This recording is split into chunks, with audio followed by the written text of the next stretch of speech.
mask or something? I think so. If you can, if you're alone. Or I'll increase the volume. I just increase the volume. Now is it okay? Is it Little okay better, now? but could be a little more better actually. Okay. So it won't be a problem if you remove our mask also.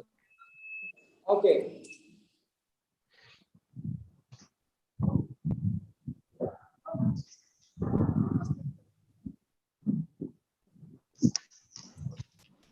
Okay. Not the mask off. So off for this, right? What person from Tata?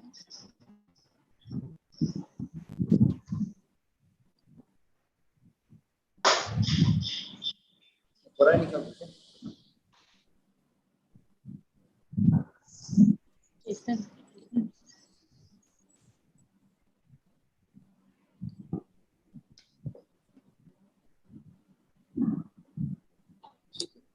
Okay, now, na?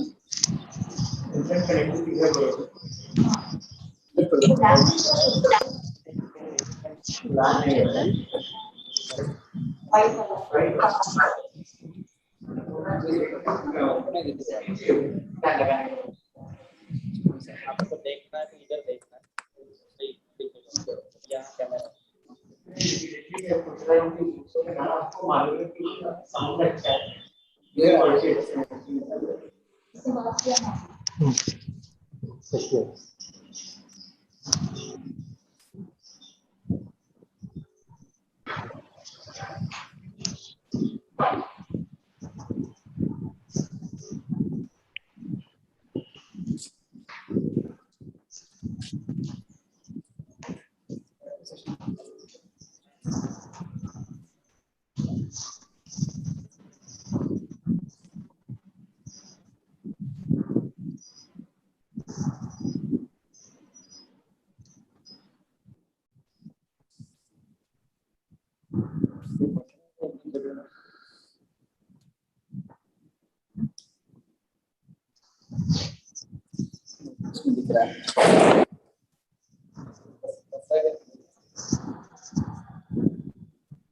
May I request you to join, sir? What you?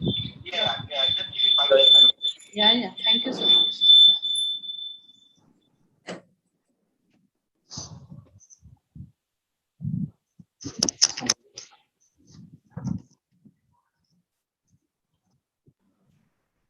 Chetan Dhamme said 5 minutes.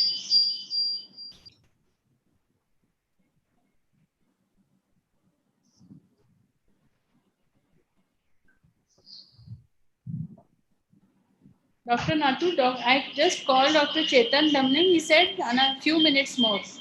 Okay, ma'am. No problem.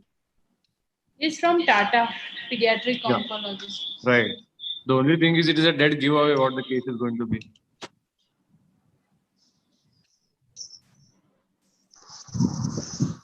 No worries, Sanjay. The approach is important. Yeah, absolutely. No, what happens? The PGs and the rest of the people just have a one-track mind, and they do not think of anything else. But that's exactly where we're going to catch them. Great.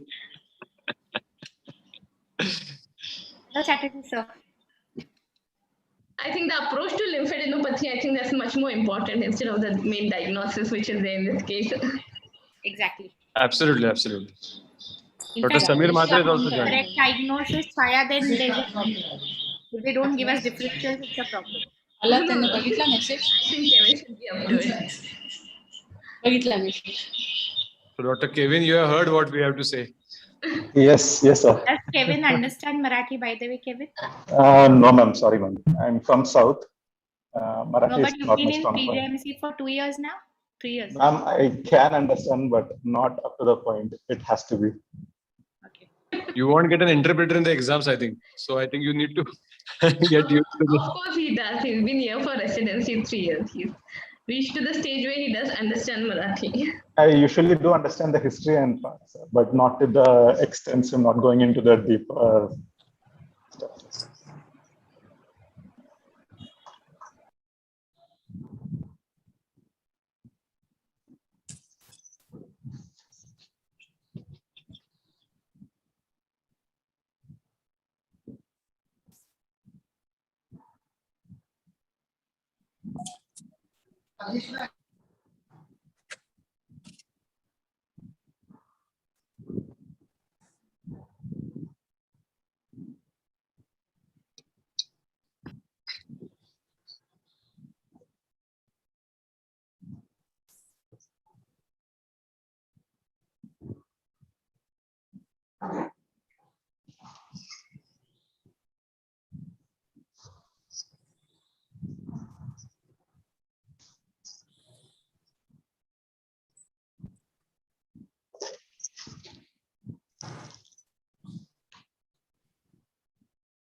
Hello.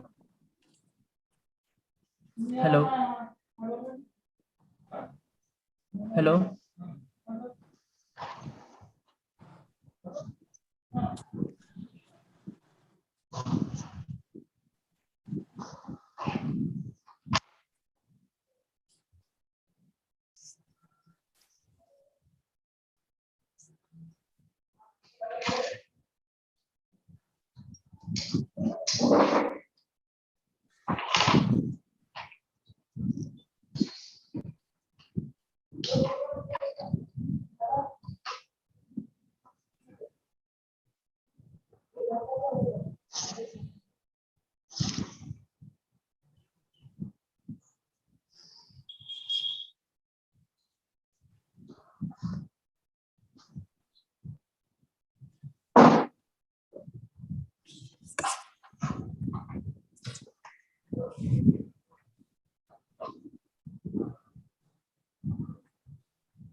Should we wait, ma'am?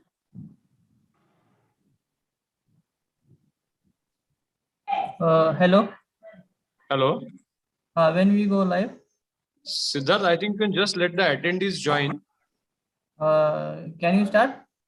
No, we'll start in a couple of minutes, but you can just let the attendees join. Otherwise, they'll keep on waiting and wonder why they are not able to join. Okay, okay. I will start then. Yes. Starting. Right.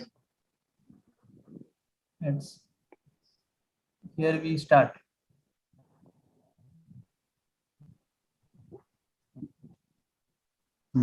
Shall I start, sir? No, wait for a couple of minutes.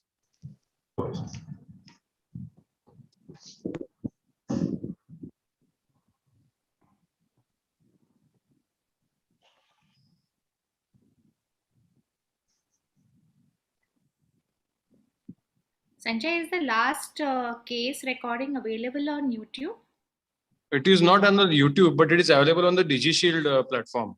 So madam has the link. Even I'll forward it to you. Yeah, if you can send it across, because it was so beautifully done last time and my residents couldn't join in last time. So I could, share it with them. Yes, we'll do that.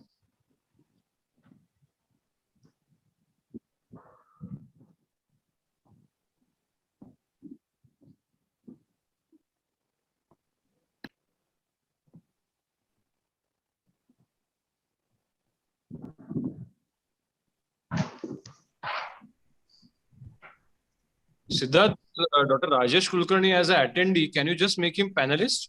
Just a minute. I didn't see. He has joined. Yeah, he's there in the attendees list. What name? Dr. Rajesh Kulkarni.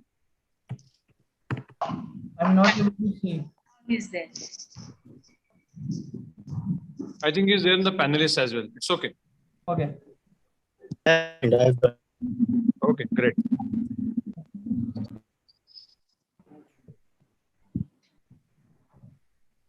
I think now there are two Rajesh Kulkarni seen in the panelist.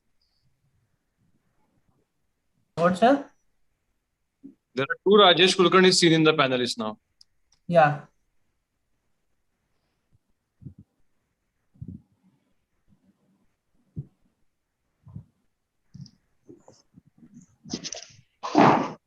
Otiu madam, tell us when to start.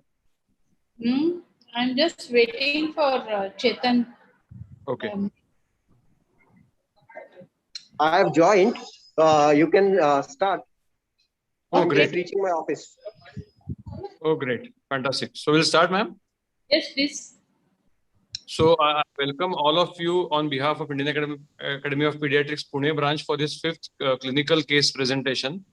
This time the case is being presented by Dr. Kevin George from BJ Medical College, Pune, under the guidance of Dr. Chaya Varvi ma'am from BJ Medical. And our esteemed faculty for today's case is Dr. Rajiv Chatterjee from PIMS, that is not Pediatric Inflammatory Multisystem, but Pravara Institute of Medical Sciences, Loni.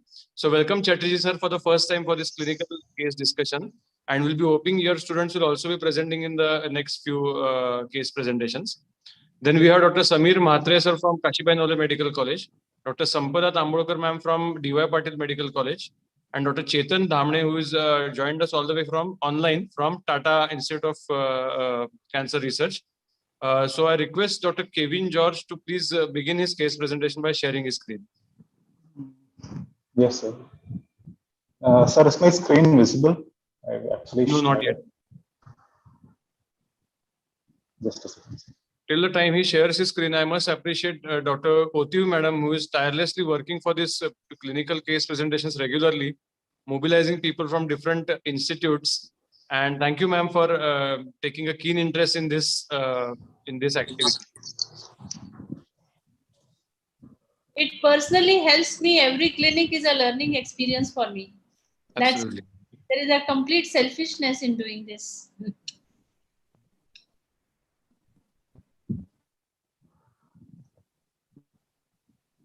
Sir, I have shared my screen. Not yet. It's visible. Yes. You can start. Yes. Good afternoon. I'm Dr. Kevin George. My case is an 8-year-old male child, 4th by birth order, born out of a 3rd-degree consanguineous marriage, Hindu by religion from a Maratha community, hailing from Pune, resident of Indranagar. The child was by the mother with chief complaints of multiple swellings on either side of the neck since 2 months duration, loss of appetite that had started since about 2 months duration, fever on and off since about 15 days. The origin, duration, and progress of the child was apparently all right about 2 months back. Then the parents noticed a swelling on the left side of the neck. The swelling was initially small in size, about the size of a pea. It was painless and gradually increased in size over the 2 months duration to reach the current size about size of a lemon. Multiple swellings had then started to appear and grow in size over either side of the neck during this 2-month period. Then the child had fever lasting for about 15 days duration. Fever was intermittent, high grade. The peaks were especially during evening and night time. They were associated with night sweats, not associated with chills and rigor, and partially were relieved by taking antipyretic medications. So the child had 2 febrile periods and each lasting up 5 to 6 days. And in between, the child was afebrile for a period of about 5 to 6 days. There was history of loss of appetite since about 2 months. The parents didn't notice any swellings, any other place in the body. There was no history of any oral ulcers, a sore throat, or a ear discharge. The child did not have any chronic cough, breathlessness, loss of weight, or contact with an active case of tuberculosis. There were no rashes, headache, joint pain, joint swellings, or myalgia, abdominal pain, distension, or vomiting. No previous history of blood transfusion there. The child did not get any previous hospitalization. There were no history of recurrent infections or any skin abscesses. Bleeding manifestation, easy bruisability history, PET AK were all not there. There were no history of any conjunctival injection, cracking of lips, any swelling of digits, no history of any chronic drug use, and no history of any exposure or consumption of any raw or undercooked food or milk. They didn't have any pets or any domesticated animals in their household. The child did not have any history of difficulty in breathing, swallowing, nor there was a change in voice or drooping of the eyelids present. Currently, the child is being treated on an inpatient basis with us since about 10 to 12 days now. Excisional biopsy was done because the FNAC report was inconclusive. Patient is currently afebrile for a period of now 10 days. Past history, about 6 months back, child had a small swelling about Can the I size. just interrupt you for a minute? Yes, ma'am. Yes, ma'am. Sure. When you're taking the history, how do you know that the FNAC report was inconclusive? Ma'am, actually, ma'am, the patient had previously gone to a private facility, ma'am. So there they did an FNAC and the report. They tell you that it was an FNAC which was done. Yes, ma'am. They had a referral. Basically, what I'm trying to say is that please do not use technical terms when you're giving histories. Okay? Yes, ma'am. So Yes, it's a ma'am. procedure. So when you, even if you know it is, for example, a lumbar puncture, when you know it is a lumbar puncture, what you can do is that you can tell them that there's history of fluid which is being drawn from the back. Also, there was a needle inserted into the swelling and fluid was removed. Please do Yes, not ma'am. use technical terms because the parents are unaware of these technical terms and this is the patient's own words, isn't it? Yes, ma'am. Yes, ma'am. So avoid that history. Okay? Okay. Yes, ma'am. Ma'am, past estimation had a solitary pea-sized swelling in the left postauricular region. Then it did not show any increase in size. There was no associated pain over there. The patient was prescribed actually oral antibiotic for a 14-day course. Twice there was no history of any past significant illness, drug use, or hospitalizations. Family history: child is a 4th order by birth and 1 out of a 3rd-degree consanguineous marriage. There are no history of any similar illnesses in the family, no history of any contact with active TB cases in the family. Antenatal period was largely uneventful. The mother was registered, immunized, had taken IFA supplements. Antenatal USG findings were normal. She had no history of rash or any substance or radiation exposure during the pregnancy period. Pregnancy-related complications or any other chronic diseases were not present in the mother. Birth history: child was a full-term normal institutional delivery, cried immediately after birth with a birth weight of 3 kg. Breastfeeding was initiated within 1 hour of birth. There are no history of jaundice in the baby, no history of any NICU admission. Immunization history: the immunization for the child is incomplete as per the national immunization schedule. The first booster dose was taken at about 2 months of age as per the mother.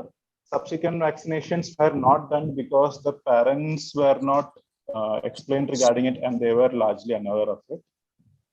Developmental history: for the 8-year-old of the child has all developmental domains which are normal for age. Motor-wise, child can ride a bicycle, run, chase, completely dress and undress by himself, perform complex instructions. He can read simple sentences in his own vernacular languages. Prior to the pandemic, he was a proper school-going child with average school performance. And he usually plays with his peers and enjoys their company. Coming to the dietary history, the total requirement for the child was 1640 calories for the expected weight, but the total intake was only 955 calories with a deficit of 685 kilocalories. And the requirement of protein was 29.5 gram, and that was appropriate for him. Socioeconomic history: the child lives in an urban slum area. It is a nuclear family including parents and 4 children. They have 1 room with separate kitchen and bathroom. There was no cross ventilation present in their house. Overcrowding was present. 6 members were living in a single room. Water was obtained from municipality pipeline and not boiled before drinking. LPG gas was used for cooking purposes. There is no history of any contact with pet animals. They belong to class 4. That is upper lower class family as per the 2020 modified Kuppuswamy scale. So the total score comes to about 5 to 10 and belongs to the class 4. Summary: the child is an 8-year-old male child.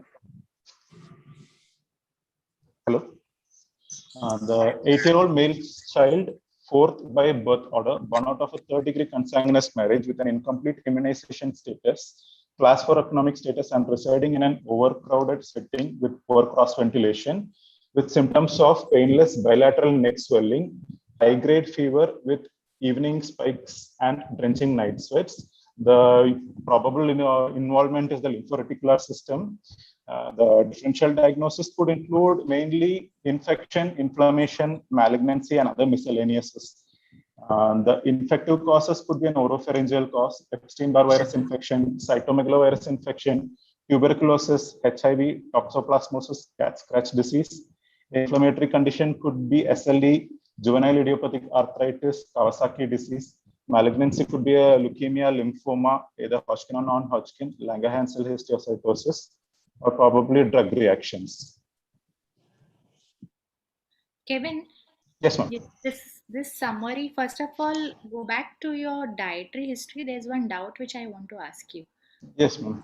You've given me the detailed dietary chart, and you told me that the calories that the child took was 955 kilocalories with a class for Kuppuswamy.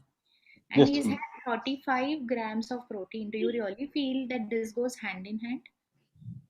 A diet of 955 calories is going to give you 35-gram protein. Do you really take it? I don't buy this. Ma'am, actually, I did check it with the N9 Hyderabad chart with that, and it had come appropriate actually. One half glass of milk and one chapati gives you 6.6 gram protein. Ma'am, one chapati has The thing about. is that this is not related to this case, but when you see a glaring dissimilarity or something which is not really fitting in over here, Okay.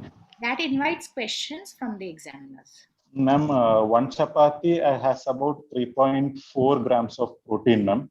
If 6-inch chapati with oil applied to it, and 1 glass of milk Oil has nothing to do with proteins, right?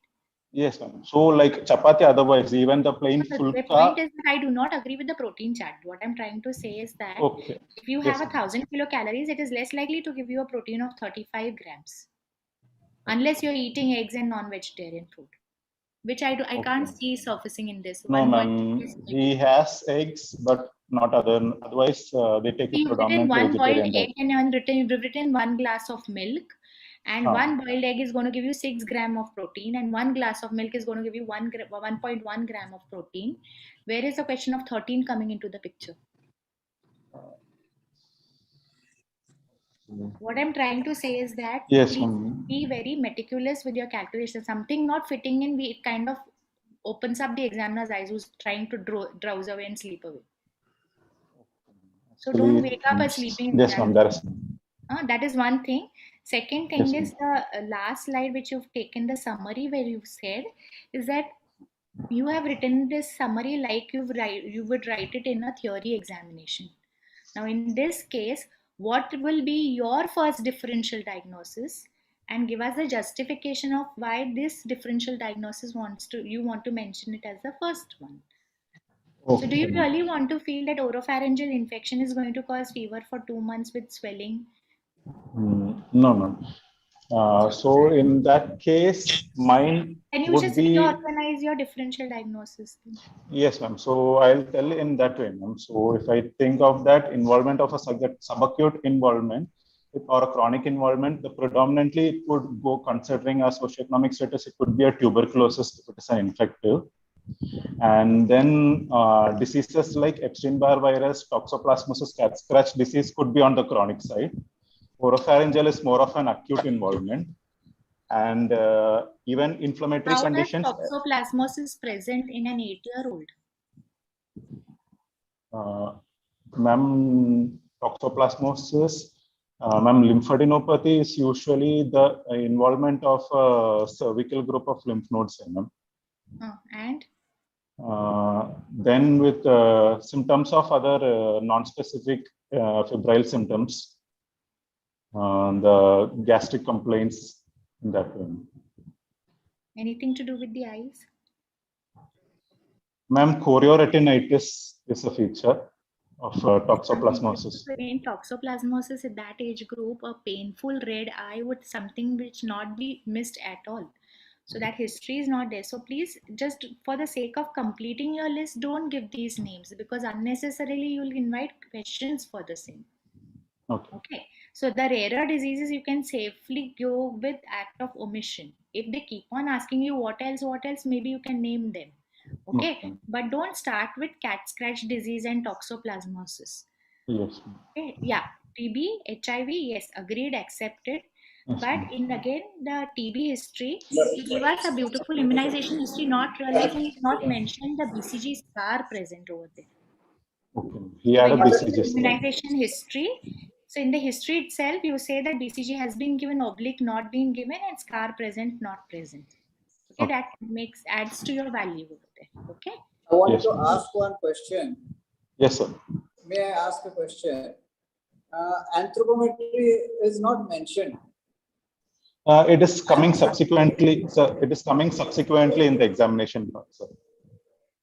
But this is summary till the history only. You have So mentioned this is the anthropometry, sir. Okay. So you have finished the history and this summary is based on history only. Yes, sir. But how did you say that lymphadenopathy is painless without examination? That should come, the sequence should be history, then examination. In the examination, general examination, which includes the anthropometry. So it was the patient, the child gave symptom complaint that he didn't complain of pain over the swelling, sir. Otherwise, tenderness I didn't elicit then. You tell later. Okay. Okay, then we go back to your. So I was saying you finish the history completely. Then go to the summary and then continue. Yeah. So this is summary based on history. Yes, sir. Summary based on history. Yes, sir. Okay. Kevin, in summary, you haven't mentioned anything about the weight loss that's been there. Sir, actually, he did not have loss of weight, sir. Okay. I had mentioned it in the initial, the ODP, I had mentioned the patient did not have weight loss. Loss of appetite? Loss of appetite is there, sir. There is no loss of weight. Kevin, any history of bony pains? No, ma'am. No history of bony pains. No bony pains, no bruisability, no recurrent infections, no bleeding manifestations. Something in the history about the source of milk. What are they taking for milk? Yes, is the milk provided by? Sir, they are taking actually milk from a local vendor, so which they are actually boiling before drinking, sir. So there is no consumption of any raw undercooked food or milk, sir. Yeah, because the milk is a very major source. If it is not pasteurized, then you are likely to transmit many things by milk, including the bovine. Yeah. Yes, sir. So tuberculosis. Tuberculosis. Yes, sir. Yeah. Why did you ask for history of exposure to domesticated animals, Kevin? Ma'am, one thing is I was thinking in favor of cats. If there were cats in the family, one probability is a toxoplasmosis that can happen through the fecal contamination. Another one thing, cat scratch disease, ma'am. Actually, it is goes under diagnosed in our setting majorly. So it is prevalent in post majorly underdiagnosed. So that is another thing, ma'am.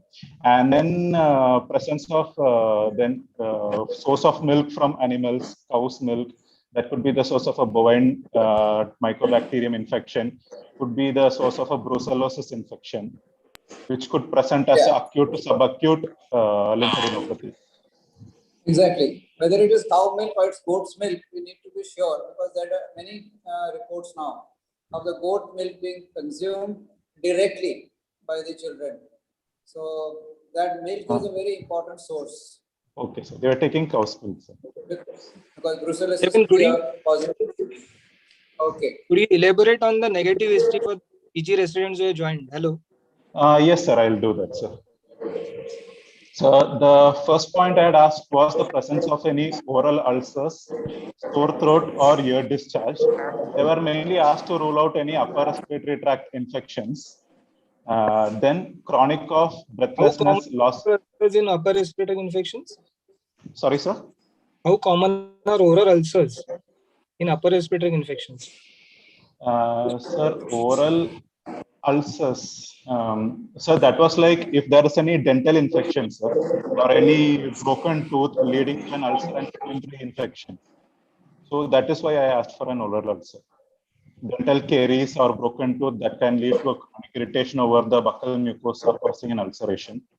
But Kevin, the causing of lymphadenopathy of 2 months. No, ma'am. They are usually acute only. They last for less than 2 This months history duration. dates back to 2 months, and there's one history of a swelling 6 months back, right? Yes, ma'am. Yes, Behind ma'am. a year. Do you Yes, think ma'am. that this was past history, or it was the OTP? This was a part of the same disease process, or it was a past history? No, ma'am. It was not a part of the same disease process. One thing, ma'am, it was small in size and it was acute, and it didn't progressively increase in size. Post a small course of antibiotic for about 14 days, the swelling had completely disappeared as per the parents. So I think that could have been some scalp infection or anything else. There's one history which you specifically took in the history of drug intake, that there was Yes, history of amoxiclav which was given right now, right? Yes, ma'am. Yes, ma'am. So what is the importance of amoxiclav considering that you have kept infectious mononucleosis as the first differential diagnosis? What should you have asked for? Ma'am, patients with Epstein-Barr virus infection taking amoxiclav or ampicillin develop an ampicillin reaction, ma'am. Child may have a low-grade fever with rash over the body.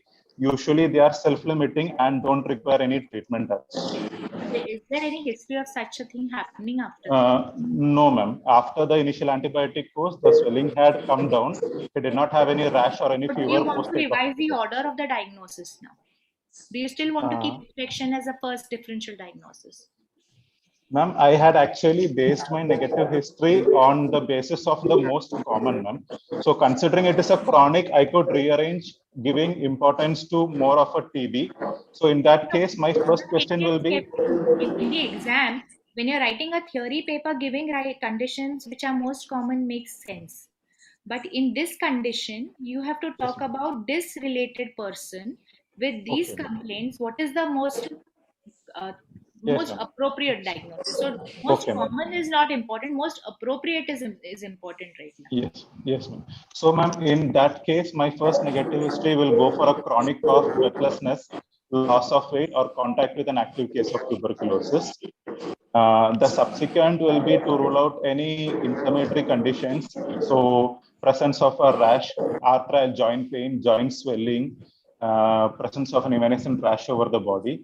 Then history of any, as you said, ma'am, bony pain, bruisability, bleeding manifestation. Then history of any blood transfusion, recurrent infection, hospitalization. These are especially to rule out any presence of any secondary immunodeficiency in the child. Like the rest of it, the oral ulcers, the presence of a conjunctival injection, cracking of lips are all acute, ma'am. So they can go into the last possibility. Drug exposure can cause subacute to chronic lymphadenopathy, ma'am. Which are the drugs, most common implicated drugs for lymphadenopathy? Ma'am, most common we use in our setting is anti-epileptics, ma'am, phenytoin, carbamazepine. Even the commonly used antibiotics, ma'am, cephalosporins, penicillin, sulfonamide, and quinidine can cause that. And some of the antihypertensives, atenolol, captopril is known to cause lymphadenopathy. Then allopurinol also. Okay. Fine, go to the general examination. Are there any? Yes. Mhatre sir, विचारायचं काही? नाही, continue करा madam. Okay. So go to the general examination. General examination, the child is awake, alert, active and playful. Excuse me, Dr. Chetan also has joined us. Huh? Dr. Chetan is from Tata. I think he joined a few minutes later. Dr. Chetan, do you want to ask anything? No, I think so far everybody has asked good questions. I just wanted to add that, Kevin, what we are doing is that you are trying to initiate a thought process in the mind of the examiner or whom you are presenting. So when you are presenting, I'm thinking of certain things, as that is where you will summarize and bring up your differentials. So at the end of the history, you have come up with certain differentials, but I would like, as Dr. Chaya has already mentioned, I would like to come up with the most common thing that comes to your mind or that you would like to highlight. Okay. Again, the summary, you have given a lot of social history. I don't know whether I would ask the other people who have been examiners. as to whether that much is required, or you highlight only the salient points in the summary. So my summary, I think from my point of view, I would keep a short summary without mentioning a lot of details that would pertain, that would not pertain to this case. Okay, sir. Can I say something, Dr. Kevin? Yes, sir, sure, sir. So I would like you to use adjectives when you are summarizing the case. Okay, sir. Instead of repeating the chief complaints again and other symptoms, if you had used adjectives, it would be very nice. As in, what is the onset? How is the progression? Okay, yes, sir. And then what is the likely anatomy? What is the likely etiology? Yes. So, Dr. Rajesh, can you just rephrase what you are trying to tell us? Yeah, so generally, so we say that this is an acquired condition, for example. Okay.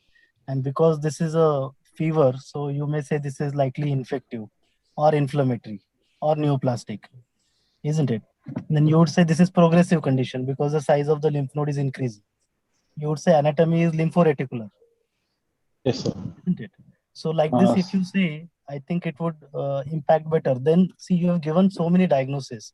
Do you really think Kawasaki will go on for 2 months? No, sir. It is actually an So I think that should be out, isn't it? Yes, sir.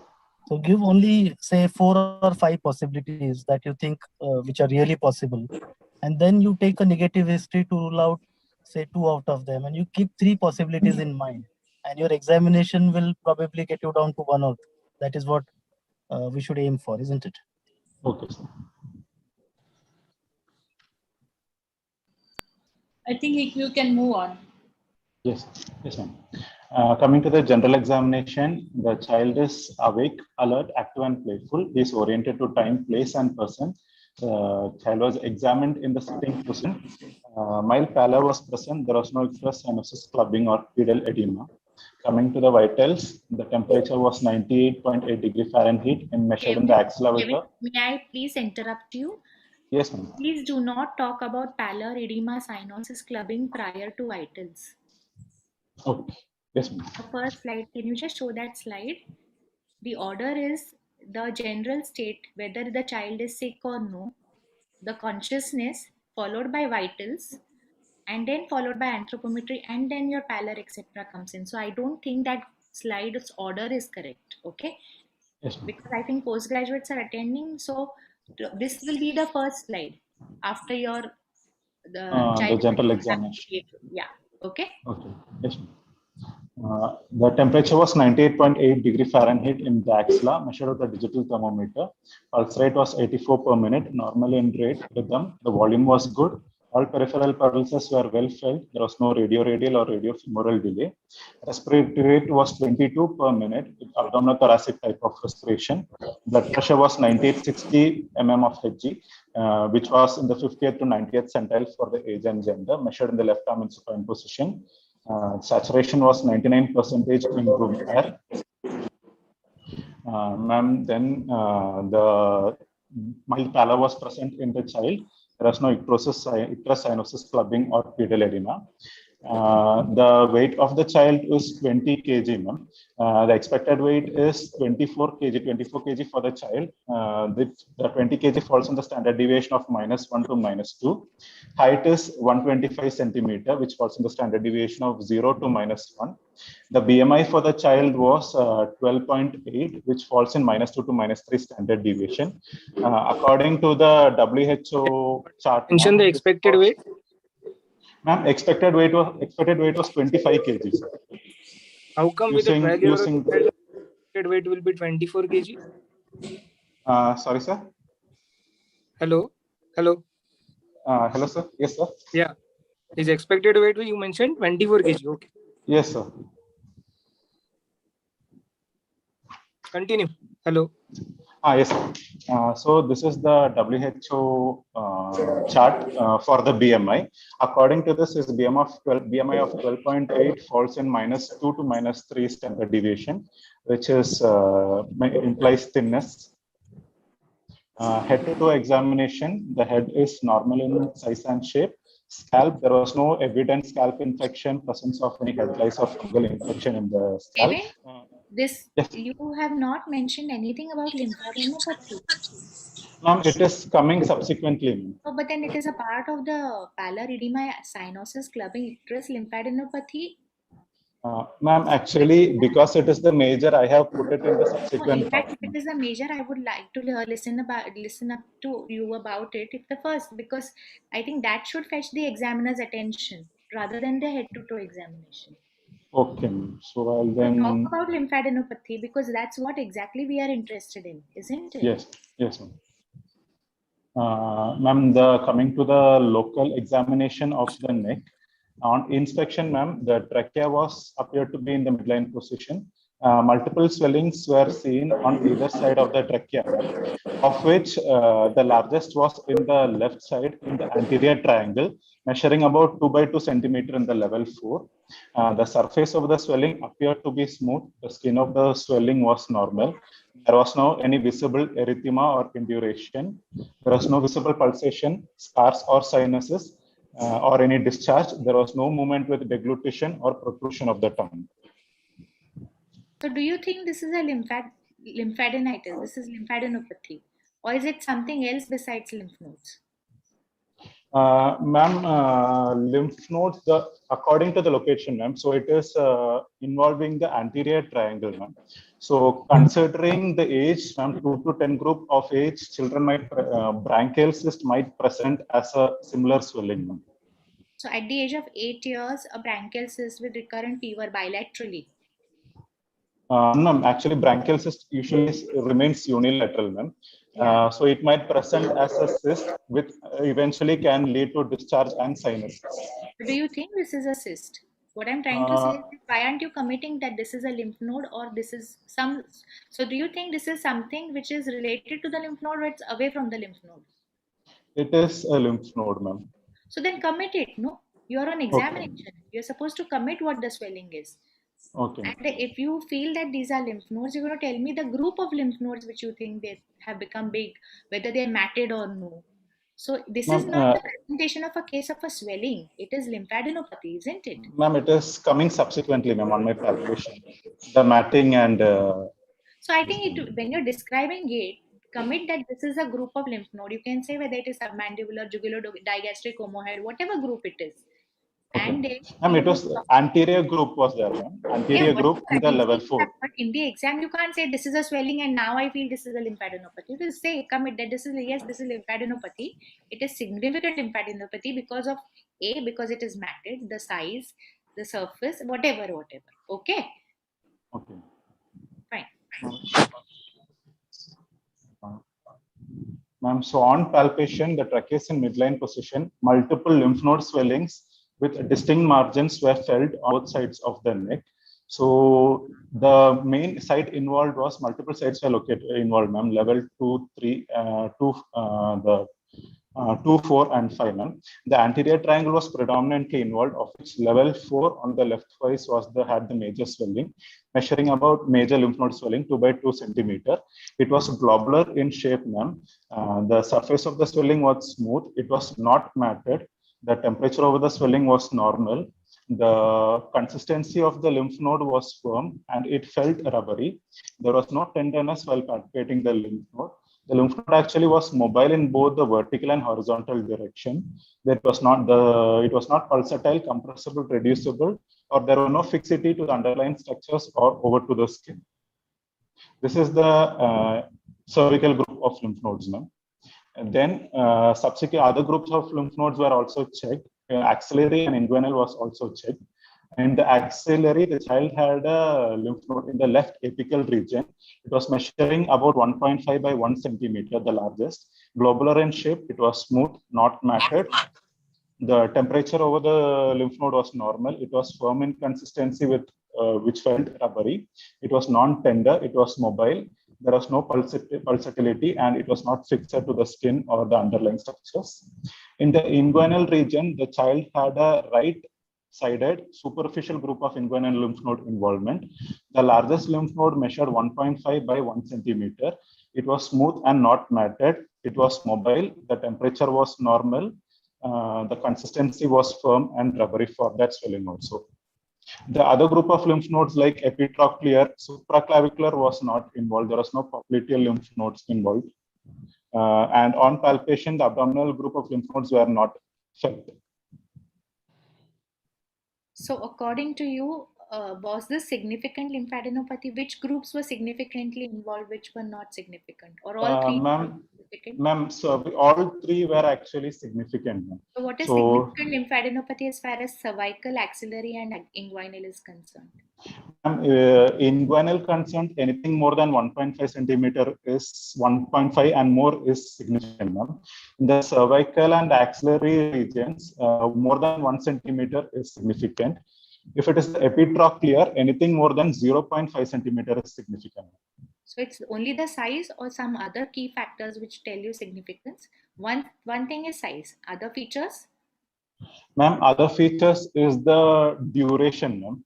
So chronicity is one main factor that concerns. So if any swelling that is more than 2 weeks, so if it is not decreasing in size by 4 weeks, or if it has not returned to the baseline size by 8 to 12 weeks, is significant. Then associated, if the swelling is matted, if it is fixed to the underlying structures, or if it is immobile, then it becomes significant. Okay. So chronicity, do you really feel chronicity is the one you have people with insignificant lymphadenopathy for months together? Do you really feel duration is important in terming this as significant or insignificant? Ma'am, duration along with the increase in size becomes significant. So that is a change in size, right? Yes, ma'am. Yes, ma'am. No significance. Yes, okay. ma'am. Okay. About the consistency, regarding the consistency of the lymph node, could you comment on the consistency, the rubbery consistency? Yes, sir. It was firm and rubbery. Sir. Yeah, so that may give a lead somewhere in the direction of lymphomas or something. Lymphoma, yes, yes. Yeah. So from that, and matting you have mentioned, none of them there was matting in none of the groups? No, sir. No, sir. They were not matted. Sir. None of them were matted. And Kevin, can you tell few other consistencies, like you said, rubbery? Can you describe few other consistencies? Sir, usually in case of an infection that becomes suppurative, they become soft and fluctuant, and then eventually discharged. So, in cases of metastasis from distant abdominal or thoracic primary metastasizing to the supraclavicular or axillary nodes, they become hard, and they become might become fixed to the underlying structures or to the skin. And sometimes in cases of acute infection, the lymph might be what is classically described as shorty lymph nodes. They are small bead-like structures. So where will you get shorty lymph nodes? Sir, I think in inguinal infections of the lower inguinal tract and in the lower legs might present as a shorty lymph nodes present over in the superficial group of lymph nodes, inguinal group of lymph nodes.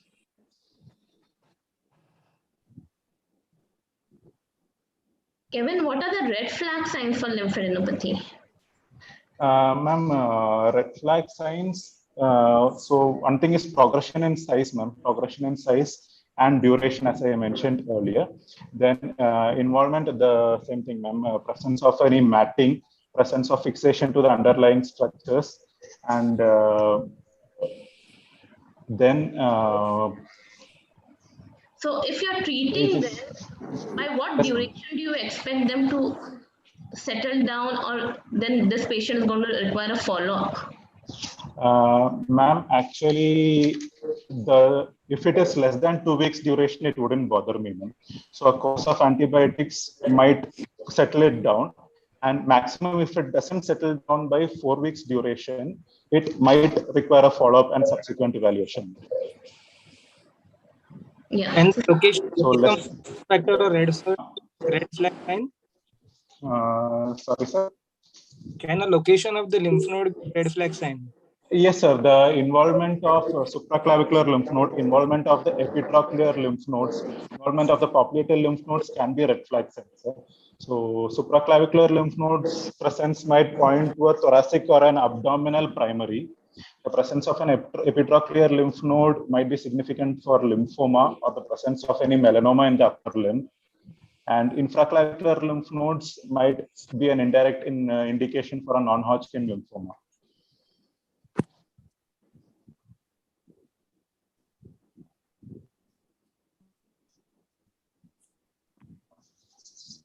Shall I continue? Yeah. Yes, please. Coming to the systemic examination. Kevin, was there any scar for the FNAC that was done? You never mentioned about the scar. Yes, sir. Actually, we had done an excisional biopsy. Post that, the child had a 2 centimeter incisional scars.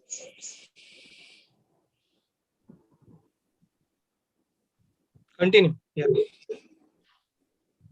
So, coming to the systemic examination, I started with the perabdominal examination. On inspection, yes. Now you have completely forgotten the head to toe. Yes, ma'am. And did you look for history of bony tenderness? Bony tenderness? Yes, ma'am. I had checked for. So tell me about that. I mean, that is something which needs to be done on general examination. Okay. So it was looked for, ma'am, the presence of only bony tenderness along with the presence of any fatigability, severe pallor, bleeding manifestations were looked for. Where do you look for bony tenderness and why do you look for bony tenderness? Ma'am, bony tenderness might be indicative of a leukemia, ma'am. And where will you look for bony tenderness in children? Ma'am, over the shin, ma'am, sternum and shin. Yeah, okay. Go ahead. Head to toe examination, the head was normal in size and shape. There were no scalp infection, the presence of any head lice or fungal infections. There are no facial dysmorphism, no conjunctival suffusion, nodules or ulceration present. The ears were normal. Oral cavity was normal. There are no oral ulcers, no fissures over the lips or angle of mouth. Child had 22 caries with good oral hygiene, 22 teeth with good oral hygiene. There are no tonsillar enlargement. The posterior pharyngeal walls were normal. The nose was normal. Neck swellings were present on either side, which I had described previously. The chest, spine, and abdomen were normal. Extremities were normal. Genitalia were normal. There were no skin warts, ulcerations, or any discharging sinuses, no nodules, no macules or plaques. The SMR staging for the child was stage 1. Can you name a few tuberculous skin stigmata on general examination, Kevin? Yes, ma'am. So one thing is a renoculation infection. It is lupus vulgaris. So it presents as apple jelly nodules most prominently over the face and nose and ears, ma'am. And the next is scrophaloderma, ma'am. So it presents as the nodule that eventually ulcerates and becomes a discharging sinus. Then there is tuberculous verrucous cutis, ma'am. So it presents as a verrucous lesions over the skin. Then if there is a hematogenous spread, ma'am, then it can manifest as a cutaneous miliary present over the entire body. So this is all about tuberculous skin involvement that you're talking about. Yes, can you tell me general examination of TB stigmata, which we normally see in kids?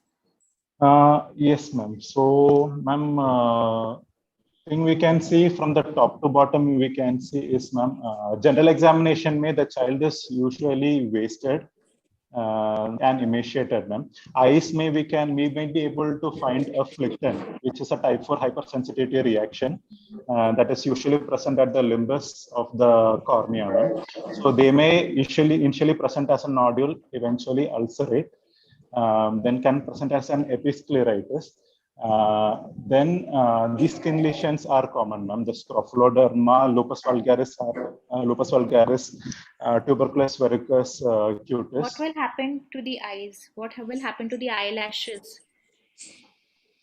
What is the specific feature? It's a non-specific feature of tuberculosis. What happens to the eyelashes? What happens to the interscapular hair? And what is the reason for these long lashes? I give you there are long lashes. So interscapular hair and long lashes, what does it indicate of in TB? No, I don't know. Will you read and find out? Yes. Anything on the shins? No, sir. There are no lesions. What you will look for? Sorry, sir. On the shins, sir. So tubercular stigmata Yes, sir. on skin, especially shins or extensor aspects of upper limb.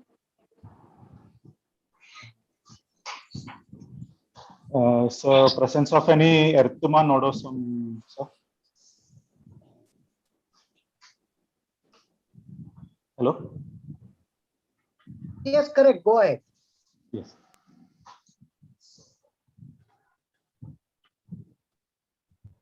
Coming to the perabdominal examination, the abdomen is normal in shape. All quadrants moved equally with respiration. The flanks were free. Umbilicus was central in position. There are no scars or striations, no visible pulsation or peristalsis seen, no dilated veins. The external genitalia was normal. On palpation, on superficial palpation, there was no local rise in temperature. There was no abdominal tenderness. On deep palpation, the liver was palpated in the right hypochondrial region. It moved with respiration. It was non-tender, was firm in consistency. The surface was smooth with rounded margins. The lower border was felt 5 centimeters below the right costal margin. The spleen was palpable in the left hypochondrium. The splenic borders and the notch were not appreciable. On So is the percussion, liver or normal? sir, the actually 5 centimeters below the costal margin for this age is indicative of a hepatomegaly, sir. Otherwise, other objective way of so determining hepatomegaly? Sorry, sir. Any other objective method of determining hepatomegaly? So deep palpation is what we do. What is liver span, Kevin? Ma'am, liver span was 11 centimeters. So what should be the liver span at 8 years of age? Ma'am, it will be approximately about 6 to 9 centimeters, ma'am, is the normal. What is the span at birth, Kevin? Ma'am, span at birth is around 5 to 6 centimeters. And how does it increase? Ma'am, then in the subsequently in the infancy period, it may go up to 6.5 centimeters. Is there a rule? No. Is there a rule? Is there a thumb rule for liver span? So at birth, it is about 5.5 centimeters, and for every 3 years, it grows by 1 centimeter. Okay. Yes. Okay. The liver span was 11 centimeters. There are no free flow. Is the left lobe of the liver palpable, Kevin? No, ma'am. You've not mentioned it. What is the significance of the left lobe of the liver? In this case, in any case, what is the significance if the left lobe of the liver becomes palpable? There is significant hepatomegaly. No, significant hepatomegaly can be sent by the span itself, isn't it? What is, in which conditions? There are only 3 conditions where you get a left lobe of the liver which is palpable. Can you name them? One is chronic liver disease. Yes. Any other condition? Ma'am, storage disorders, ma'am. Correct. Storage disorders, metabolic liver diseases. And then infiltrative conditions. Yeah, malignancies. Okay. Yes. Fine. All right. So what is the final take on liver size? Is it enlarged or normal? Sir, it is enlarged, sir. For the age, the liver span 11 centimeters is more, sir. Kevin, can you just go back to the spleen size? Ma'am, spleen was just palpable, ma'am. It was actually a grade 1 spleen, ma'am. By which method did you palpate the spleen, Kevin? Ma'am, if it was a palpable spleen, which method should you have used to palpate the spleen? Ma'am, in the lateral position, and then hooking method would have been. Okay, there was a hooking method. If it is not palpable, you try to hook it. Yeah, in a smaller spleen. Any other method?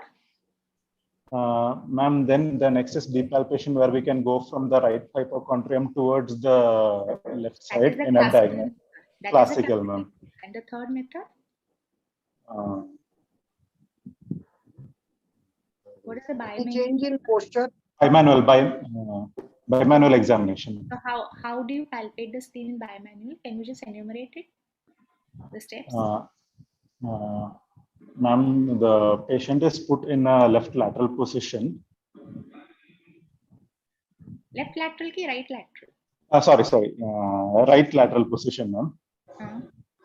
Then using both the hands, the borders of. You said the spleen is just palpable and the notch is not felt. Yes, ma'am. So why is that notch not felt? It was just palpable, ma'am. So I couldn't actually feel it. So is it significant if just palpable?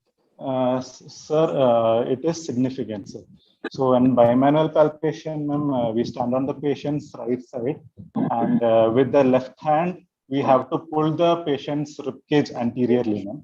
And with the tip of the spleen can be palpated, ma'am. Basically, Kevin, by bimanual palpation, you're trying to push the spleen ahead and so that it becomes more palpable. So if you Yes, ma'am. feel that you can't really palpate the spleen in its original size, you do a bimanual palpation and try to feel for the notch. So that's the reason why I asked you by which method did you try to palpate. In the classical method, it may not be possible. Ma'am, I tried the classical and the hooking, ma'am. I didn't go for the bimanual. That is exactly the method which needs to be used for a smaller spleen. Okay. Yeah. Ma'am, other system examination, the first and second heart sounds were heard. There is no murmur. The respiratory system, normal vesicular breath sounds were heard. They are bilaterally equal. There are no added sounds. On central nervous system examination, there are no focal neurological deficit. Coming to my diagnosis part, this is a case of a fever with involvement of the lymphoreticular system in the form of a chronic, persistent, and progressive generalized lymphadenopathy with moderate hepatomegaly, mild splenomegaly, probably due to an infiltrative cause more commonly than an infective etiology, along with thinning in an incomplete immunized child. The most probable etiology I could think of in this is a neoplastic condition, a Hodgkin or a non-Hodgkin. And the second thing that we have to still keep in mind would be an infectious condition, more commonly a tuberculosis. Anyway, I would go in favor of neoplastic swelling in this case. What type of tuberculosis, Dr. Kevin? If this was tuberculosis, what type of tuberculosis are you looking at? Sir, involvement of the extrapulmonary, involvement of only mainly the lymph nodes. He didn't have any other respiratory complaints. You have the liver and the spleen palpable, isn't it? So it is not only lymph node. Okay, it's a disseminated TB, sir, in that case. Kevin, yes, sir. At this point, if you are thinking of a patient with generalized lymphadenopathy with hepatosplenomegaly, then there are with fever, then leukemia would still not be excluded from the diagnosis at this point. If you are considering Hodgkin's or non-Hodgkin's lymphoma, I would also like to see whether there is anything in the mediastinum. Okay, so you did mention that there is no respiratory distress. But again, I would also mention that there is no facial swelling or no signs of superior mediastinal syndrome or superior vena cava syndrome. Okay, so that is something in the history that I would look for when you are presenting. Okay, but again, with you are saying the child was pale, he has been having fevers, generalized lymphadenopathy, hepatosplenomegaly. Leukemia would still not be should be in the list at this point in the differential. Okay, so I should have added a non-Hodgkin lymphoma or a leukemia in that case. So each being a spectrum of the same disease. So a lymphoma or leukemia would be ideal. Are there any points? Just I have one question. Are there any points against HLH so far? Ma'am, actually, there is no previous known case of any infection in the child, ma'am, that could have led to this condition. And HLH might have had an rather an acute stormy course, ma'am, rather than being a chronic one.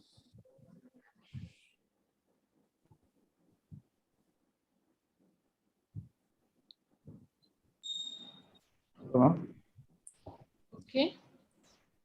So that is why I didn't think in favor of an HLH. So patient might have some like come in with more acute symptoms rather than a 2-month duration in HLH. And the conditions would have been, especially this child is more of an active, playful child. HLH would have been much more severe and child would have been much more sick in that case.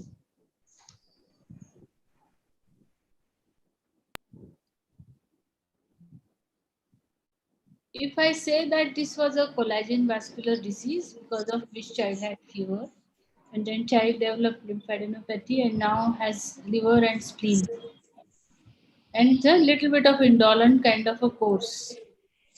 Yes, ma'am. But in that case, ma'am, child didn't have any cutaneous manifestations, ma'am. That usually we might see in a collagen vascular disease. So, and associate conditions, the involvement of joints and bones were not there. So that's why I thought rather than favor of infiltrative disorder than chronic inflammatory condition. Okay. Dr. Kevin, what in your examination particularly suggests that this is likely to be a lymph node? Give me one finding in your examination. Sir, firm and rubbery lymph nodes was Very good. the main thing. So that I think if you write generalized and write the characteristic also, then you are inching more towards your diagnosis. Yes, sir. Generalized rubbery lymph node. Yes, sir. Dr. Kevin, why not HIV still in this differential? Have you ruled out HIV? Sir, in the initial history itself, like I had asked for any history of any blood transfusion, sir. History of recurrent infection that were requiring admissions, history of recurrent skin abscesses, any oropharyngeal candidiasis involvement, any seborrheic dermatitis, or wasting or any wasting involved in the child. So by history itself, I had sufficiently ruled out that involvement secondary acquired immunodeficiencies. Sure. Kevin, just to complete the list for postgraduates, what are the causes of splenohepatomegaly and hepatosplenomegaly both?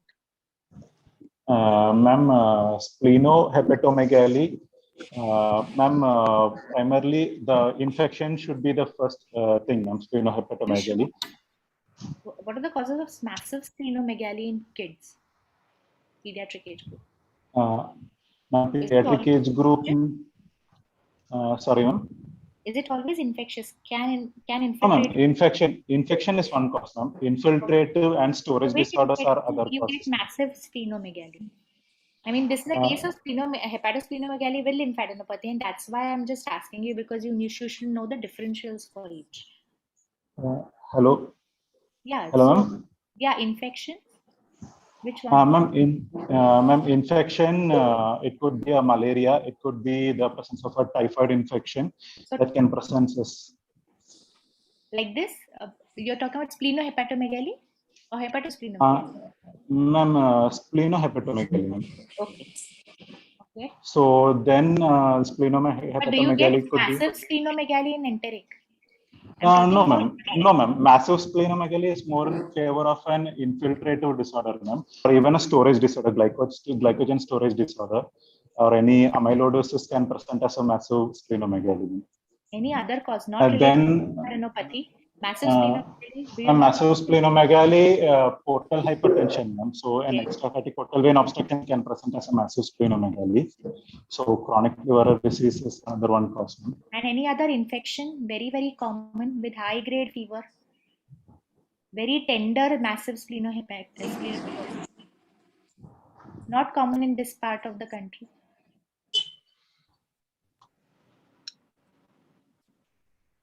Common in the eastern part of India. Ma'am, it's a protozoan infection. Have you heard of Kala-Azar?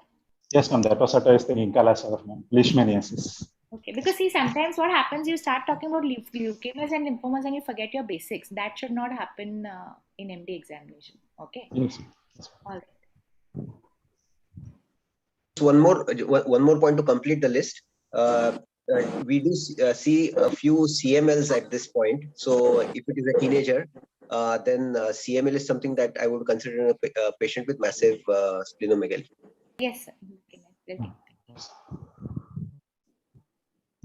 Ma'am, then we went ahead. Shall I go ahead with the investigation part?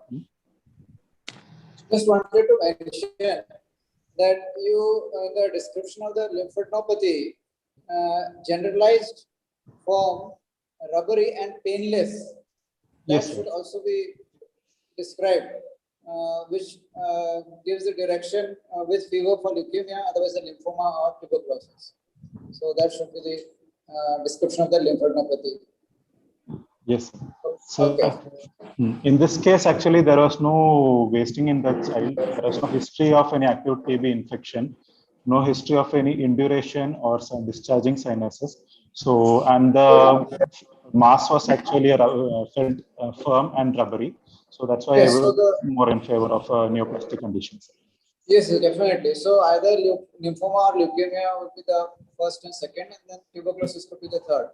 But Yes, the word painless must come in the description of the lymphadenopathy. That Okay. I think has been missed. Yeah.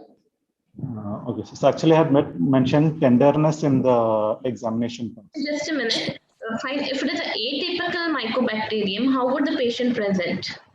Any pointers? Ma'am, atypical mycobacterium, ma'am, usually are caused, the ones causing lymphadenopathy are avium mycobacterium, avium intracellular, and the Kansas group, ma'am. And the rest of them usually cause localized skin infections. So these two groups in the childhood age group usually present with a single group of lymphadenopathy rather than a generalized lymphadenopathy. And usually the systemic involvement, the presence of fever and everything is not that common. And they eventually lead to a discharging sinus. So in 60 to 70% of the cases, they are not associated with any systemic involvement. It is just the lymphadenopathy. Yeah, so they're more common in less than 5 years of age, may have a unilateral presentation, may be acute in onset, but for a younger age, we need to keep that in mind. Okay, continue. Then coming to the investigation part. Ma'am, routine investigation, we should go ahead with the complete hemogram. So this is to look for the presence of pallor, thrombocytopenia, or leukocytopenia. Then a peripheral blood smear, the routine renal and liver function test, erythrocyte sedimentation rate and C-reactive protein can be used, that can rule out that can help in rule out infections or the presence of an autoimmune conditions. So we serum lactate, dehydrogenase, calcium, and phosphorus. We do that in case of tumors with heavy turnover. So that might point in favor of malignancy. Then the second important we do in this case is it necessary that you mention routine and specific investigations, or your investigations will be specific only? Sir, in the routine investigation, it comes the complete hemogram, peripheral blood smear, and renal and liver function test are the routines. Yeah? So they are mandatory. Yeah, many examiners would not like if you say routine investigations. So don't say that I am doing these routine and these are specific. So you start saying that why would you want to do a hemogram? Why a peripheral smear? You say that in this child I'm expecting this. Don't say routine investigation. There is nothing routine about an investigation. Okay. So in the peripheral blood smear, the presence of blast would be in favor of a leukemia. The renal and liver function test, in case of an inflammatory condition like SLE, so they having an involvement over the kidneys might have an alter the renal and liver function test. Erythrocyte sedimentation rate and C-reactive protein also more helpful in cases of an inflammatory condition like SLE, JIA. And then lactate dehydrogenase is especially for tumors with high turnover like Burkitt lymphoma, leukemia, that can be helpful. Serum calcium and phosphorus to rule out a tumor lysis syndrome along with uric acid. Then coming to the imaging part, the primary imaging that has to be done is the chest X-ray. The chest X-ray will look for the presence of any mediastinal masses. They can also give clues regarding the presence of any infection in the lungs. Ultrasonography of the neck and abdomen are important to look for the extent involvement of matting, the presence of any central necrosis. HRCT of the neck and chest. If you are highly suspecting lymphoma, HRCT of the neck, chest, and abdomen becomes important. So this is especially to look for the lymph node involvement, the staging of the disease, and presence of any mediastinal masses. CCT abdomen to look for any pre or para-aortic lymph nodes, mesenteric lymph nodes, involvement of the liver and spleen. So CCT abdomen involvement of the abdominal lymph nodes, and when we are considering Hodgkin lymphoma or a lymphoma in this case, it gives points in favor of a more advanced disease. So stage 3 or stage 4. Then what we can do is FDG PET scan. The use of the PET scan is to look for the extent of metastasis, and it also has a prognostic significance after starting the treatment. These are the imaging modalities that we do in order. Then coming to the pathology, the FNAC is the first modality that we use. So the FNAC aspirates can be sent for microscopic examination, molecular immunophenotyping also. Simultaneously, it can be sent to rule out TB also for Ziel-Nielsen staining, CBNAT, and culture. If the FNAC results are inconclusive, then we go ahead with an excisional biopsy. Excisional biopsy, we can do histopathological examination and immunophenotyping with molecular studies. Then in all the cases where we are suspecting a lymphoma or a leukemia, we go ahead with a bone marrow aspiration and biopsy. So if it is a lymphoma, the presence of bone marrow involvement suggests a disseminated stage 4 disease, or it can also be a pointer for a leukemia with lymph node involvement. Kevin, there is one question from the audience. Dr. Suhas Kokran is asking, why not go directly for excision and biopsy histopath rather than all that you have mentioned, you know, those hemogram and LDH and whatever, phosphorus and calcium and all those things. So how do you answer this question? Why not go directly for excision? Because all these basic information investigations give important information.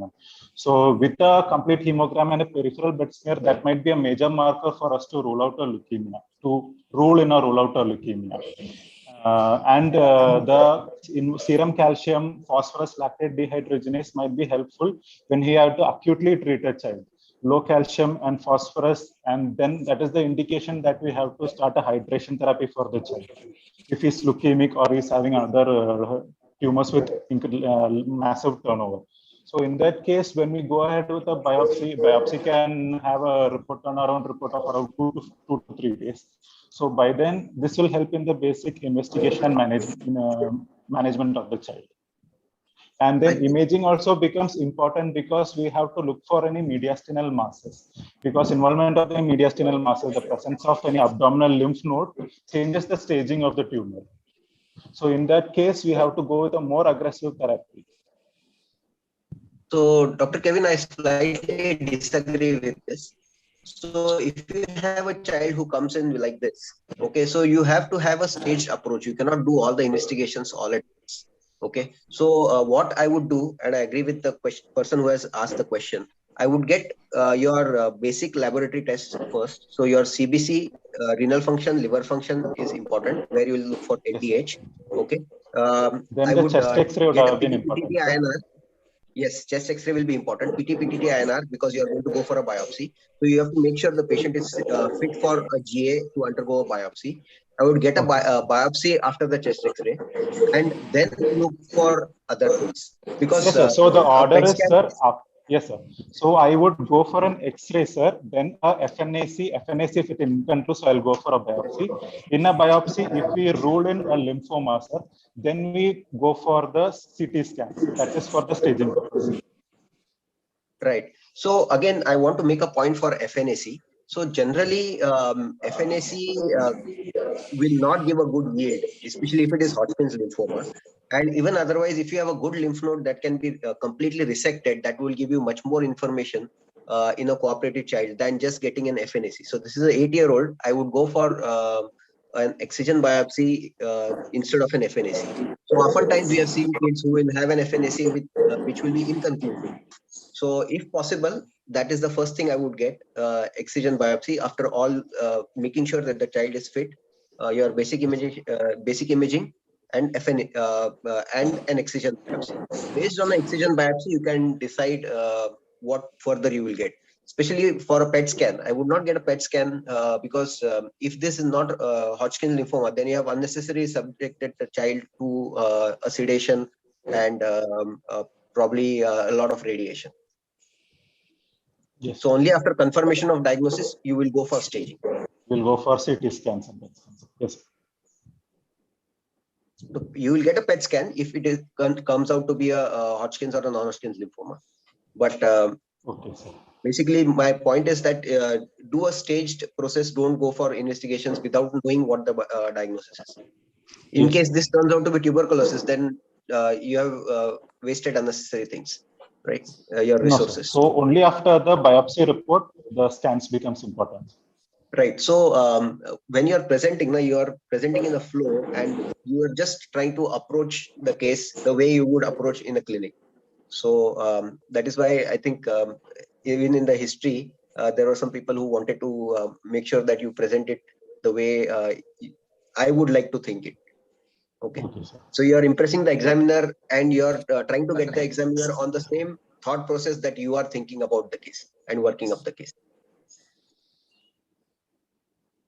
Go ahead. Sir, actually we got the report for the child, sir. The node actually turned out to be a case of Hodgkin lymphoma only. The immunophenotyping was positive for CD15 and 30. So this is the CT report of the child, sir. There was involvement of the, this is the cervical group of lymph node, and then there was involvement of the parietal group of lymph nodes also, sir. So above and below the diaphragm in this case. No lesions were observed in the CT. There was no lesions over the spleen or focal lesions over the spleen or liver. Right. So you did a CT, or you also got a PET scan? Sir, PET scan we have asked on a follow-up, sir. We started we started the child on chemotherapy regimen, sir. So he is due for follow-up in the coming week, and then we are planning for a PET scan. Right. So you mentioned about staging, right? You have thinking of staging for this child. So how did you stage this child based on what information you had? Sir, with the CT report, and so we confirmed the Hodgkin lymphoma, sir. So in this case, the child had an involvement of the lymph nodes above the diaphragm as well as abdominal lymph nodes. Right. So in this case, the child will fit into a stage 3, sir. Stage 3B, sir, because he had B symptoms. Get symptoms. So then again, when you mention whatever your CT scan report is, you should mention to see whether there is bulky disease, right? So there where your X will come, right? And then generally, if possible, get a PET scan. It is not absolutely necessary, but with the modern protocols, PET response is important. So PET scan is desirable, and again, based on whatever is available. If possible, a PET scan. We will also look for bone marrow involvement on the PET scan. It will light up, but it has to be proven by a bone marrow, a bilateral bone marrow biopsy. Yes, sir, we had done for this child, sir, which turned out to be negative, normal. Right. And in Hodgkin's, if it is stage 2, stage 1, stage 2, I would not get a bone marrow biopsy. Only if it is stage 3 or stage 4, then I would consider for a bone marrow biopsy. Yes. Again, I would do it if I see there are cytopenias. Okay. Because the chance of Hodgkin's involving the bone marrow is quite less. So only in advanced disease, I would get a bone marrow biopsy. Otherwise, I would not. So that would complete your stage. Okay. Yes. Yeah. Go ahead. So that's the end of my presentation, sir. Kevin, somebody from the audience have asked you what is Kikuchi-Fujimoto disease. Ma'am, that is actually that is an acute necrotizing lymphadenitis, ma'am. So it can be, the exact etiology is unknown. It has been associated with some infections and autoimmune conditions like SLE, though the exact cause is still unknown. So it is characterized by an acute lymphadenopathy, which is usually child has high-grade fever, systemic symptoms. The lymphadenopathy, she might be tender also sometimes. And on this histopathological examination, we can see there is usually necrosis in the lymph node with histiocyte seen in the background. So usually they respond to courses of steroids. How the prognosis? Ma'am, prognosis is good, ma'am. So it does not have any long-term implications and usually resolve over months. So it's self-limiting basically. Yes. Right. So I would just like to ask, in Kikuchi's, do you generally give steroids? Because sometimes what happens is,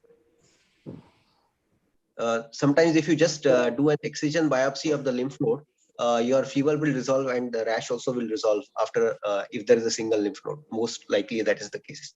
So I don't think so we give steroids, but I don't know what's the practice here. So we had actually one case with us. We diagnosed it on a FNAC and then biopsy.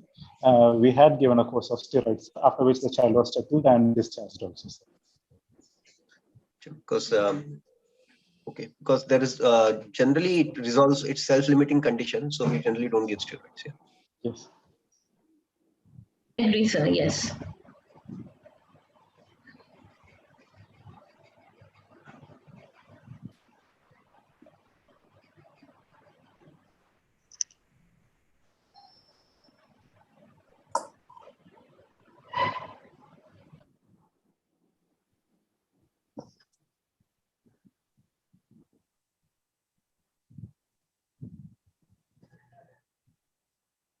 Kevin, you want to tell us a prognosis? Yes, ma'am.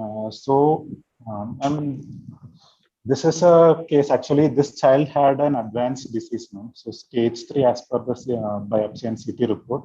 So normally if it is an early stage, the prognosis is good, ma'am. So in the overall survival rate is about 90 to 95%. And even in case of like an advanced disease, the prognosis is 80 to 85% is the overall 5-year survival rate. Yeah, so Kevin, the prognosis is pretty good in Hodgkin's lymphoma, about 90% in most of the cases. Even if advanced stage, rarely do we have recurrence. And even if there is a recurrence, there are multiple ways to salvage a patient who has relapsed Hodgkin's lymphoma.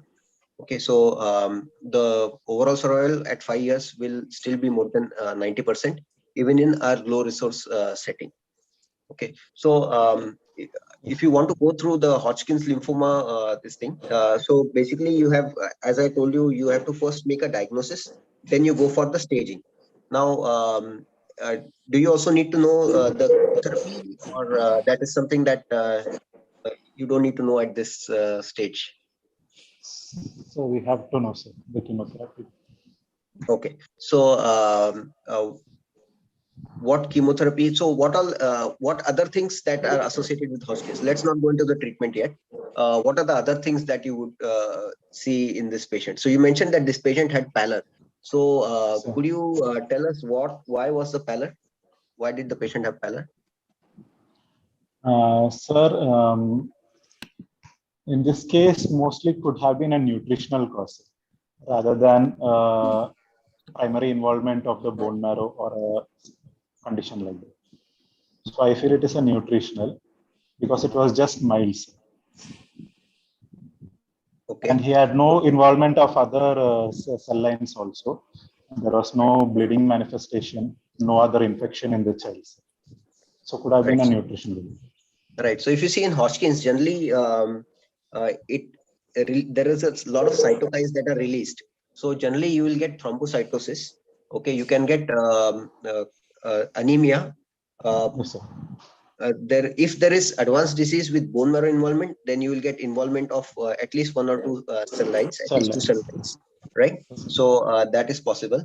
But also in Hodgkin's, there can be other associated autoimmune phenomena. So Hodgkin's can present with nephrotic syndrome. Hodgkin's can present with autoimmune hemolytic anemias. Hodgkin's can present with thrombocytopenia. So these things you should be aware of. So these are some of the things that with Hodgkin's you should know.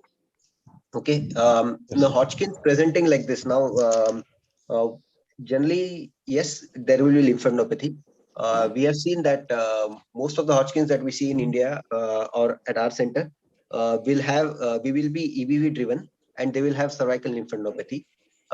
And some of them with a mediastinal mass are generally not associated with EBV as much, and their prognosis is slightly lower than the ones who present with cervical lymphadenopathy. Okay, so mediastinal mass is one of the common presentations. Okay, but most of them will have cervical lymphadenopathy as the presentation, which is EBV driven. Okay, so that is regarding the presentation. We have done the staging completely. Treatment wise, what are the treatment regimens that you know of? Sir, in this particular child, we started the ABVD regimen, sir, Adriamycin, bleomycin, vinblastine, and dacarbazine. The other ones are COPP regimens, cyclophosphamide, vincristine, procarbazine, and prednisone. And then we have the Biocop regimen, sir, bleomycin, etoposide, adriamycin, then the COPP, cyclophosphamide, vincristine, prednisone, and procarbazine. Right. So generally, most of the chemotherapy protocols or most of the centers across India would give ABVD as the standard of treatment for even for advanced stage. Okay, followed by radiation based on whether the child has a bulky disease or there is residual disease on PET after first 2 cycles. Okay, so PET response is an important criteria that has been built into the treatment of Hodgkin's lymphoma. So after you start treatment, after 2 cycles, you assess for response by a PET scan. If there is complete metabolic remission, okay, or a Deauville score of up to 3, you consider it as a response. Okay, if there is response, then you 4 cycles of chemotherapy for advanced disease or 2 cycles of chemotherapy for intermediate risk disease. Okay, the other regimen that is being given is OIPA-COPDAC. Okay, where you mentioned procarbazine. Procarbazine had a lot of effects on infertility. So procarbazine has been replaced by etoposide at 125 milligram per meter square. So OIPA 2 cycles followed by PET scan and then followed by 4 cycles of COPDAC. So now we have to remember the physiology or the thought process behind why these regimens were designed like this. So you give cyclophosphamide very high doses, you are giving anthracyclines, and you are giving radiation to these patients. So these patients will have a lot of cardiomyopathy because of increased doses of anthracyclines as well as radiation. There are secondary neoplasms seen with Hodgkin's lymphoma. So that is something that you need to be aware of. So we want to try and reduce the dose of anthracyclines because of the concurrent use of anthracycline and radiation that would cause cardiomyopathy. Then there is a lot of cyclophosphamide used, and with the procarbazine, there are a lot of infertility issues that were coming up. So we have tried to limit the dose of cyclophosphamide to bring it to a lower level, okay, and given etoposide instead. So that is how the protocols have evolved to reduce the chance of secondary neoplasms, reduce chance of cardiomyopathy, and reduce the chance of infertility. So with the current regimen, we are trying with the OIPA-COPDAC protocol, the Euronet strategy is to try and reduce radiation as much as possible. If the patient does not have bulky disease and the patient goes into complete metabolic remission, then you try to avoid radiation. Okay, while ABVD will, there are different protocols and different groups will use radiation or not use radiation. Okay, but we try, the whole philosophy is try and avoid radiation as much as possible. Yes.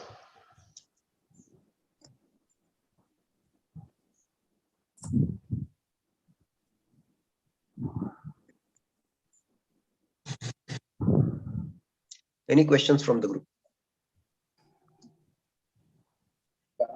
How do you monitor this patient chemotherapy? Sir, during chemotherapy, one thing we'll have to look for is the serum lactate dehydrogenase, uric acid, calcium, and phosphorus. So it can have a, prior to this, we might have to hydrate the child. can cause tumor lysis syndrome. Then children, if they are given cyclophosphamide, will require routine 2-weekly monitoring of hemograms to look for any cytopenias. Then after, sir, and then to know for if the child is responding to the chemotherapy, post cycle, then we might have to go ahead with the PET scan. So that might show us if there is any resolution. You know, Kevin, I remember this child was incompletely immunized. Yes, So ma'am. what about immunization prior to starting chemo or anything like that? Excuse me, ma'am. How do you handle that? Excuse me. I will excuse myself from this. I have to go for a meeting. Okay. Is it okay? Thank you so much.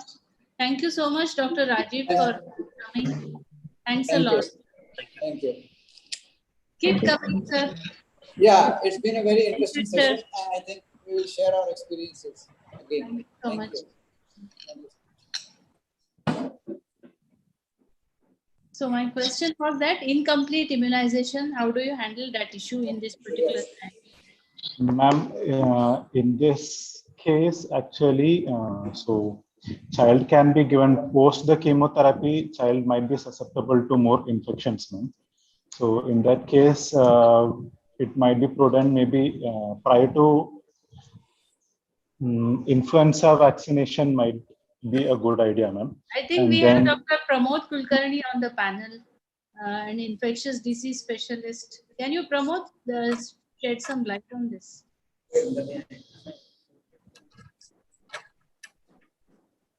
Or anybody else? Yeah, so generally what happens is all the patients who receive chemotherapy, after 6 months after completion of chemotherapy, we generally complete all the immunizations that were left over. So we start from where the patient has missed the doses. In case the child is completely immunized, then we give a booster dose of DTP, hepatitis, Haemophilus influenza B, and pneumococcal vaccine, injectable polio in case the child is less than 5 years of age.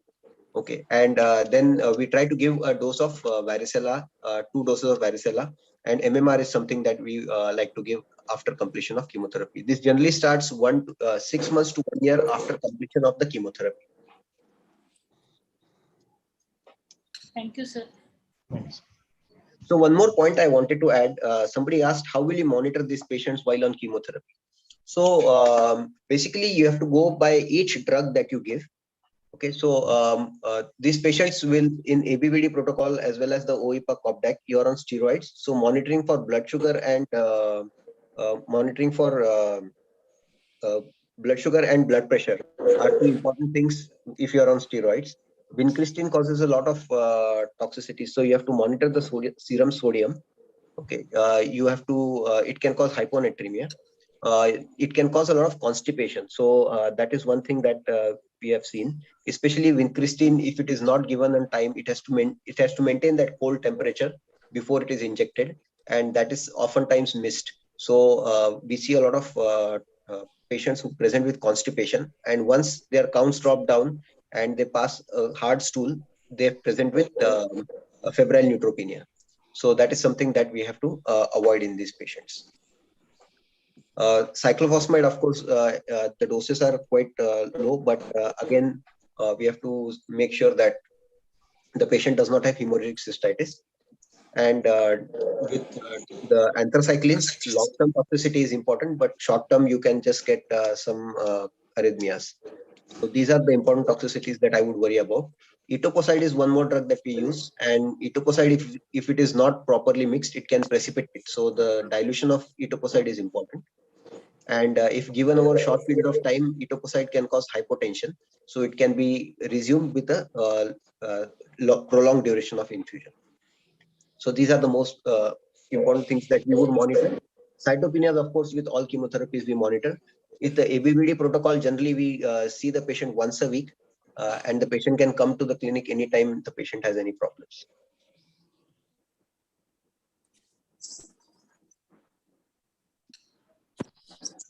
I think we are coming towards the end of this particular. So, any Any faculty has got any questions? There is one interesting question which is there in Q&A. If this child were to test positive for COVID, how would that alter the prognosis of this child? This is the question. And this question I want to ask Dr. Chetan, because he's in Tata and Mumbai was full of COVID. So, I mean, just apart from this case, how did you manage and what was your experience in general? Madam, can you please repeat? I'm just getting a phone call, so I missed the question again. Okay, so what I was asking, there is one interesting question in Q&A. If this child were to test positive for COVID, how would that alter the prognosis? And Dr. Chetan, you must have seen some COVID disease in some of your, those who are receiving chemo, etc. How did you manage them? What was your experience in COVID with chemotherapy, COVID with cancers, and COVID with immunosuppression? What was in general? This question is in general. Yes. So basically, when the pandemic started, we were definitely worried about these patients. So we withheld chemotherapy, we modified most of our protocols and tried to delay the chemotherapy. But what we saw is most of our patients were quite asymptomatic. They were just getting 1 or 2 spikes of fever or some sort of loss of smell or some increased respiratory distress, and then they settled immediately. So most of the patients being asymptomatic, we delayed chemotherapy for 14 days. Then we gradually brought down the gap to 7 days. And later on, we saw that if the patient is asymptomatic or as soon as the symptoms resolved, we continued the chemotherapy and most of our patients have fortunately done well. So right now, we are not interrupting chemotherapy unless the patient is sick. Fantastic. So any more questions to Dr. Kevin? I think he's done a wonderful job of this presentation. Yeah. The faculty, Dr. Samir, you want to say something? No, ma'am. Yeah. Dr. Rajiv has left. And Sampada, do you want to conclude? And I think it's such a wonderfully presented case with Dr. Chetan's experience, Sir's experience, and his inputs very important. But just a message for Kevin. Kevin, never generalize a case. Always be very pinpoint and precise as to what you think the diagnosis is in this case. Don't give a list of an MCQ for the examiners to pick and choose from. Yes, sure. So that is one feedback. Second thing, common things first, rarer things later on. If you ask me to write a cat scratch disease note today, I will fail. But I will see to it that if you do not know anything about tuberculosis, I will fail you. Yes. Okay, so that is one carry home message. And the third thing is that the orders of presentation, please see to it that you stick to the protocols of presentation. So, for example, you put the percussion of liver span into the liver span into percussion. Percussion in per abdominal system examination would mean in terms of fluid in the abdomen and about tympanic note over the abdomen. So put the right things at the right place. Otherwise, it was a wonderful presentation. Yes. Dr. Rajesh Kulkarni, are you there? Would you like to say something about this? Has he left? I think. I'm not sure. Anyway, Pramod Kulkarni, you want to say something? Either Rajesh or Pramod, any one of them. I think they have left. I must thank Dr. Chaya Burdi. She has taken huge efforts behind this student. We know who is standing behind these students. Thank you very much, Chaya. Keep coming. Thank you, ma'am. Extremely valuable session we had last 2 hours. I think each one Absolutely. thoroughly enjoyed. Well done. Well done, Vijay. As usual. Thank you so much. The main thing was approach for lymphadenopathy instead of just focus toward Hodgkin. But I got a lot of learning points from Dr. Chetan sir today. Thank you, ma'am. Chetan, thank you so much for spending your most valuable time of the afternoon. Thank you so much. Your inputs were very, very important for us. It was a pleasure being here. Thank you so much. Thanks a lot. Yeah. Can we conclude this session now? Yeah. Thanks all faculty and all attendees also. I think this session was attended by almost 80 students, 80 plus, almost 90 students. Thank you so much. Thank you. Thank you, ma'am. Thank you. From here. So next is on the second, we do it on second and fourth Wednesday, but this time, this Wednesday was busy in something else, so we postponed it to Friday. So the next session will be on the second Wednesday of the next month. Thank you so much.